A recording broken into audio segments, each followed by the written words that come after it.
Lieutenant Tauqir ইসলাম সাগর, ওনার পরিচয় এবং সেই ঘটনার লোমহর্ষক বর্ণনা।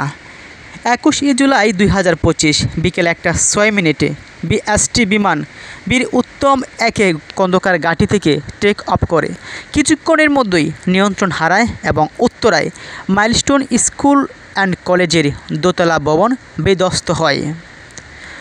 বিমানের পরিস্থিতি এবং বর্ণনা সম্পর্কেও অনেকে প্রশ্ন করে থাকেন। এটি একটি চীনা নির্মিত FGBGI প্রশিক্ষণ যুদ্ধ বিমান, যা প্রযুক্তিগত ত্রুটির কারণেই বিধ্বস্ত হয়।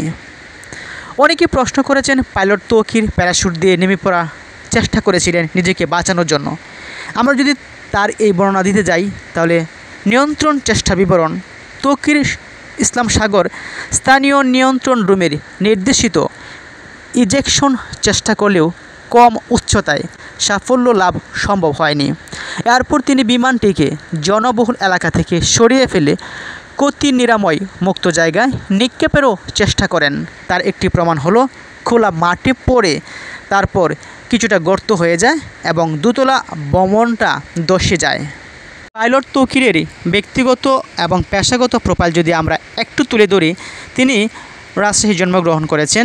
তিনি পাবনা ক্যাডেট কলেজের 34তম ব্যাচে পড়াশোনা করেন এবং 2016 সালে SSC সম্পন্ন করেন। সেখান থেকে তিনি 2017 সালে বাংলাদেশ বিমান বাহিনীতে যোগদান করেন। পেশাগত সময়কাল: প্রথম ক্যাডেট কালে PT-6 বিমান দিয়ে প্রথম 100 ঘন্টার প্রশিক্ষণ সম্পন্ন করেন।